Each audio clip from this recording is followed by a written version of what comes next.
through Arkansas in an ice rainstorm, and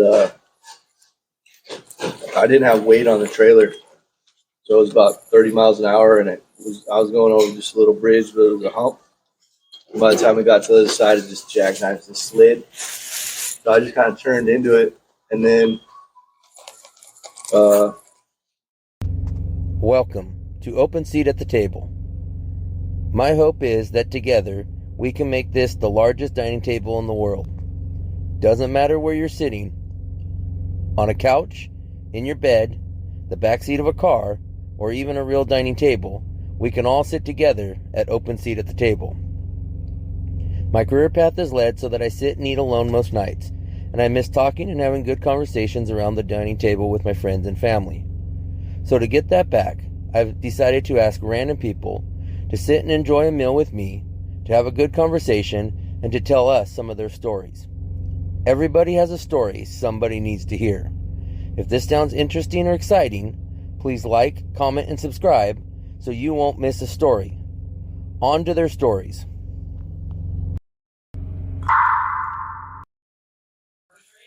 All right, thank you for coming tonight. This is Justin. He's going to share one of his stories with us, and he's a fellow truck driver, so hope you like it. Thank you. all right, I'm Justin. Drove down from Seattle, all in foils, and arrived in Visalia, California. Definitely preferred route for prime trucking. You could do it on your own with your own truck and make a whole lot of money. And then I was going to go up to Lincoln and get some lumber. It pays really good, but you got to be there at 9 a.m. So I went to NCI, Atwater, and on the way I had to get inspected at the CHP. They were cool right in there on that way up. So it was like 100 miles from Visalia to Atwater. And yeah, they called me in going through the scales at like 20 miles an hour in a passing lane. A green arrow just showed up. So the first question the CHP officer had for me was, you have a bypass system on your truck? Because if you don't and you don't follow the signal, then you're going to end up, pulled over on the side of the road with an officer, and it's not going to be good. You're probably never going to be able to drive in this area again. They're really strict in this area, but super cool. Yeah, they are. Yeah. So if you follow the signals, we won't have a problem. So yeah, they went through and inspected my truck. I had a brake drum on one of the prime trailers because we pick up different trailers every other day, and the brake drum had a small leak. So I got I don't know, on my CSA, they said it wasn't any points, but they did mark it as, something that has to get fixed. So it wasn't out of service. That was good. What's the best part about truck driving? What do you like the best? I would say the money. Money? Yeah, I agree. great money. This is the best paying job that I've had. Yep. And I've been an assistant manager at a retail store, and this pays double what I made there. Right.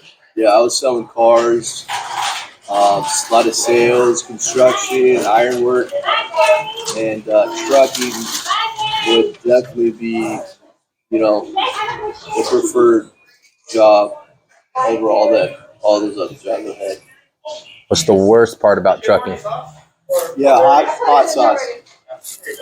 The worst part is. Careful with the fries, are going to be hot. All right, cool, man. The worst part is that you got to be away from the house for extended periods of time. Yeah.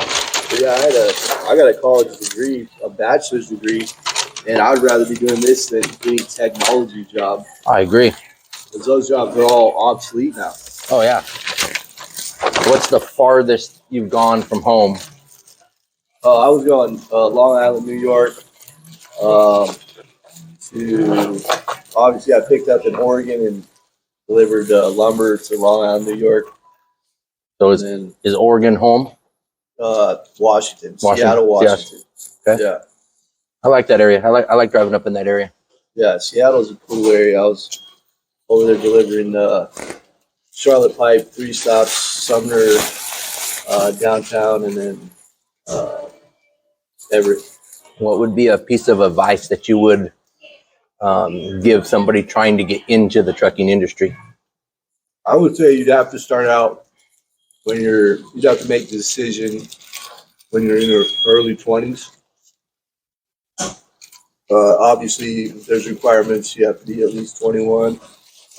Some of them even 23. But if you don't do it then, it would be a lot tougher to get on with a reputable company. So you kind of have to make it a commitment early on. Right. And then you can,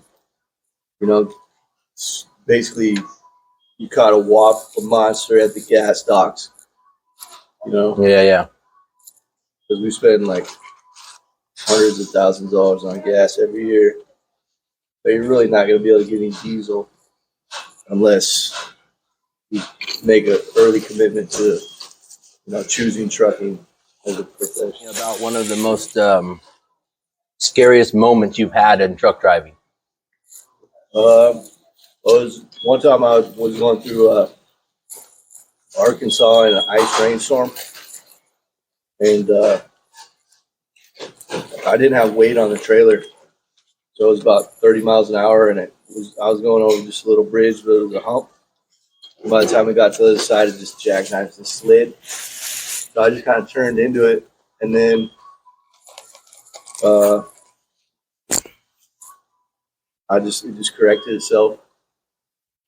But I mean, anytime that the rain is just ice rain, it's a lot different conditions than regular compact snow and ice. I've been hauling glass in Chicago, and the traction control has just slipped in just a shady spot. Mm-hmm. So if you don't have weight on the trailer, you're not going to be able to.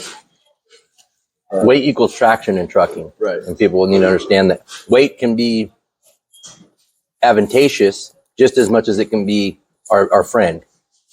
So, yeah. So with a weighted trailer, fully loaded, 80,000 pounds, you won't have any problem, really. As long as you don't go, just watch your speed. on the speed. I've been going through the worst weather possible, cars and trucks all over in the side of the road, and as long as you don't touch the brakes Just don't go too fast, and yeah, that allows you time to recover when a little something happens. yeah. Yeah, I was coming up into Montana. My student was driving. It was nighttime, and we pulled off into a rest area to use the bathroom for him to take his break. When we came out of the bathroom, there was about 2 inches of snow on the ground. And so I said, I said, nah, we're not driving anymore tonight. So we parked, we stayed there. Next morning, I started driving, and the roads had cleared up. There wasn't any snow on the ground, but it was still icy. And I hadn't checked the exhaust brake from when he was driving the night before. So I come up over the crown of this road, and I let off the throttle, and he had it on full exhaust brake, and the rear end locked up. Truck slid out sideways on me. And as soon as I let up, I knew exactly what had happened. I threw the exhaust brake off, I gassed it, or slammed the throttle to the floor, steered into it, got back control of it again. He's like, "What was that? What happened?" I said, "That's what happens when you run too much exhaust brake in the ice and snow." Yeah. Yeah, you're supposed to use a paddle shifter. Mm-hmm. Obviously, you just want to have the RPMs as low as possible. Right. And then just boom, boom, boom, boom. Try to keep everything, Yeah. just barely working. So how long have you been driving? 30 months. Hmm. So, yeah, that affords me the opportunity to go to Walmart. So, Prime's a great trucking company to start out with. You can even do it long term and make a lot of money, but you never get to go back to your house. Mm. So, if you want to go back to your house, Walmart's the best option. Yeah, they bring you local. Right. They pay you. Their pay's pretty good. Yeah, if you're not afraid to work, you'll make a lot of money. Mm-hmm. So I'm looking forward to that.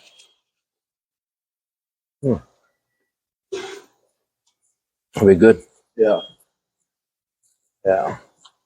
Luckily, the company I drive for, I'm home every week. Oh, that's good. I go home every week, and I drive right through my hometown, going back and forth, NorCal, SoCal. So cool. I'm ever to, if I wanted to go home, I could go home every other night, but I live just too far off the highway to be able to go home every night or every other night. Yeah, California is good for truckers. Mm-hmm. The speed limits aren't good for truckers, but You got to go like 55 miles an hour, 60 miles an hour versus like 70, 80 out over in the Midwest where you can make more time. Mm-hmm. Yeah, this company was sending me to a cat dealership in Chicago. And I noticed if you could get in good in Chicago to where you were hooked up with a cat dealer and you picked up some expensive equipment all the time, and you didn't mind, staying away from the house for at least 2 weeks at a time, definitely have some opportunities to make big money. Because obviously you want to go to Chicago would be the main shipping hub, and then you want to go back to Cali and then just cruise out through the Midwest. That's where all the best freight is. Yeah, I like where I had this dedicated route. I loved being out in the Midwest. I'd tell my dispatcher to send me out there for 2-3 weeks and then bring me home. Yeah, Midwest is cool.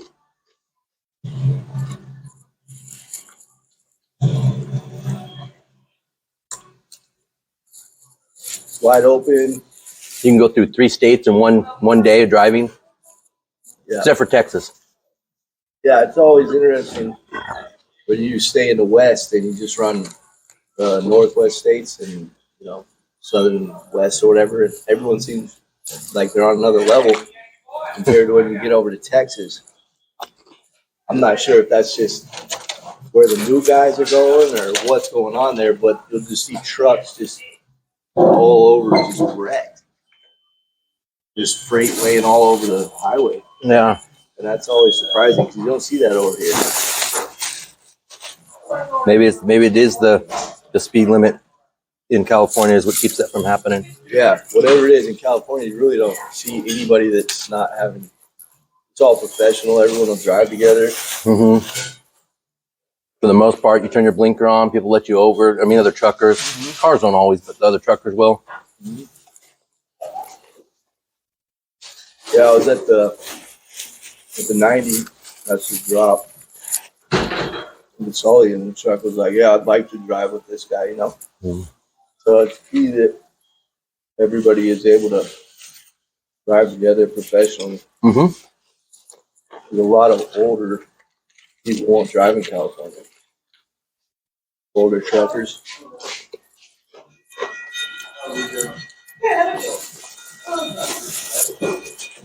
For our viewers that aren't truck drivers, what is a piece of advice that you would give them when they're dealing with truck drivers and trucks on the road? You can never pass on the right. You don't want to pass on the right side of a trucker. That'd be the main thing, because if you go swirling around, I see the truckers all the time having to, at the last minute, swerve away from all these crazy drivers trying to get around them.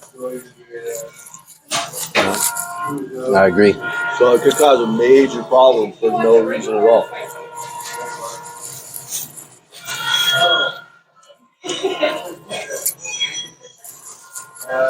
Yeah, my biggest pet peeve is when there's a lane that ends, either right side or left side of the lane ends, and everybody's moving over early, and you get these guys that come flying up that lane closure end to the very end of that line and try to pinch their way in there, and that's just what causes traffic jams. Yeah, that's the one problem with California. There's a lot of the drivers that are not conscious of the truckers.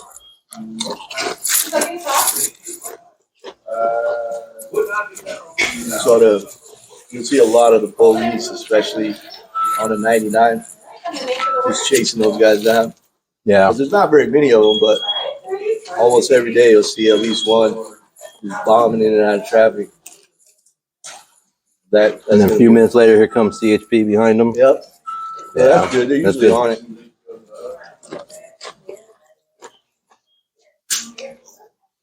You want a little straw? Well, thank you, Justin. Appreciate you sitting with me and having dinner and talking, and let you finish your meal and have a good night. Yeah, that was a good meal. Thank you. Thank you. Yep. Thank you, Justin, for sitting down with us and enjoying a meal and sharing some of your stories with us and where you've been and where you're going. Thank you, everybody, for tuning in. I hope you're enjoying the content. And if you would like to see more of something I'm doing, please put it in the comments and let me know. If there's something that I'm not doing that you would like to see, put it down in the comments, and that way I can change it. Maybe questions you would like to know about the guests that I'm not asking, or that you would like to hear them talk about, something you'd like to hear them talk about. One of the things Justin was talking about that people don't know a lot about is the scale house, or the weight station, as it's called sometimes. They're known as D.O.T. inspection stations, weight stations, scale houses. A lot of the old timers on the CBs used to call them chicken houses. Why that name, I'm not 100% sure, but I know they call them chicken houses on the CB. But what he was talking about when they called him in, and he was asked if he got a bypass or a green light, and then they were talking about his brakes. What that is in our vehicles, in the commercial vehicles, we have a device that through the DOT gives us a green light or a bypass or a pull in. And so as you're driving up to the inspection station, about a mile out or so, you'll have some readers and some information devices that wirelessly connect to the truck. And then in between the two of them, there's a scale that you will drive over, and it weighs your vehicle. It's pretty accurate. It's not 100% accurate, but it's pretty accurate.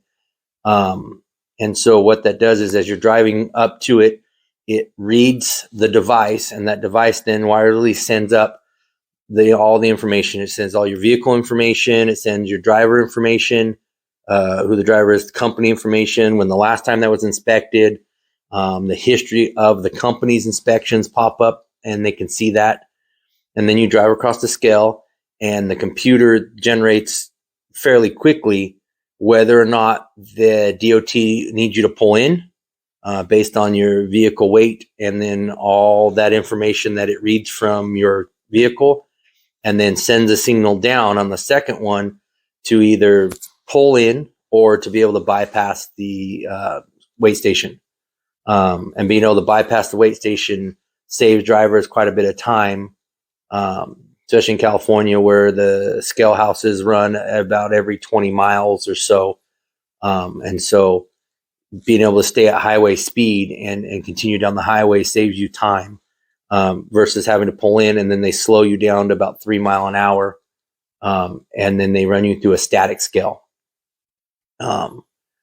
And so when you run through a static scale, so if you're on the highway and your weights are really close to 80,000 pounds, they'll pull you in and get a better weight. And then when you run across the static scale, they're weighing each axle individually.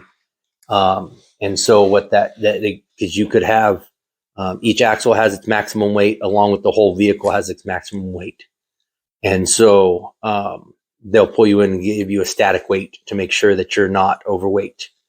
And then based on the static weight, they either pull you around to check your paperwork, to make sure that your weights match your bill of lading, or they'll pull you in and do an inspection on your vehicle, safety inspection.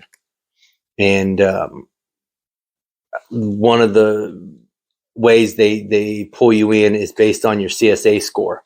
Both you and your company have a CSA score. It's a compliance, safety, and accountability score is what it stands for. Everybody has them, not just commercial drivers. A lot of times you'll hear people talk about points on their record. That kind of is what that's talking about. And it's like golf. The lower your score, the better. The higher your score, the not so good. And so based on your company CSA score and your CSA score is what gets you called into the DOT inspection to roll across the static scale. And it also will also depend on when the last time your vehicle was inspected, either annually, every year you get a safety inspection, and then every quarter you can get pulled in and get a safety inspection. Doesn't mean that you will only get one. They could pull you in every single time, but it helps decrease the amount of times you get pulled in by having good inspections, passing your safety inspections, having a good driving record. Those all keep your CSA score low, which then in turn keeps you from getting pulled in as much. But if they do pull you around, what they're looking for are essentially two types of violations. A violation that might need to get fixed pretty quick, like your tires might be kind of low in tread, not out of service, or not out of safety, but just close. Your brake pads or lining might be wore down kind of a little bit. You might have some hoses or some wires that might be hanging down a little low. Those will all be, something they would write down on your inspection sheet to get fixed relatively quick. The other type is an out of service violation, and those could come from your log books, driving too many hours, not having enough hours to drive anymore, your brakes being out of adjustment or being wore too much. It could be from your tires being out of compliance, being wore down too much, not having enough tread left on them. Those are some of the violations that they could get you for and put you out of service. And if you were put out of service for a mechanical violation like that, tires or brakes, then you have to have your company, or you, if you're an owner operator, has to have somebody come to the weigh station and repair those. And it is quite a bit more expensive to have a roadside person come out to repair that stuff versus if you were doing your pre-trips and checking your vehicle before you started, you could go get it fixed somewhere and it would be quite a bit cheaper. So those are some of the things that the scale house or the DOT inspection station, that's what they're looking for. And that's what they do. A lot of drivers complain about them, and it's mixed feelings in the trucking industry about DOT inspectors and DOT stations. If you're doing your pre-trips and you're checking your vehicle and you're making sure the maintenance is done on your vehicle, you won't have any problems with the inspectors. Like Justin said, they're very nice. They tend to, you talk to them like a human being. You go in, they ask for your paperwork, they look through everything on your vehicle, and they give you your compliance sticker on your windshield, and they send you on your way. If your vehicle's safe and roadworthy, there's no problems with them. It's the people who don't have the money to repair their vehicles, or they're trying to save a buck by not keeping their vehicles safety compliant. Those are the ones that have problems. And driving on the road as many miles as I drive, I don't know that I'd want to drive with those people if their vehicles aren't safe to drive on the road. And so by having the DOT doing those inspections, it keeps it safe for everybody on the road. I remember this one time when one of my students, the first time we were coming up to a scale house, he was nervous coming up to it because there's signs that say, inspection station so far ahead. And he was getting nervous because, he'd never been in one, didn't know what to expect.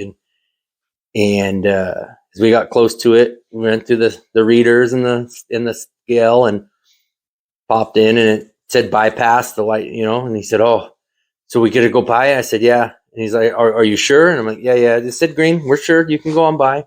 I said, "You'll know if you can't go by." And as we're past the entrance. He asked again, "Are you sure we're supposed to go by?" I said, "Yep, we're good to go by." And then as we were going by, I said, "Yeah, see, there's nobody running out of the scale house to the vehicles that were right there." And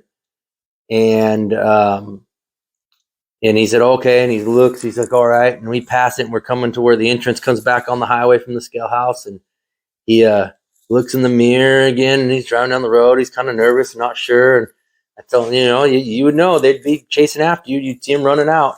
Looking around, and said, "Oh no, here they come! They're running their cars right now." And he got all scared and thought they were coming after him to pull him over and give him a ticket. And I said, "No, there's no one coming after us." I just was teasing him and having a good laugh with him. And after nervousness calmed down, he thought it was pretty funny and thought that was a pretty good joke. And so you can have some fun with the scale house if you have some new drivers with you. But thanks for watching. If you're liking what I'm doing, please like and comment and subscribe. And again, leave a comment. Let me know if there's anything I can do. Ask questions to my guests that you would like to hear. Thank you.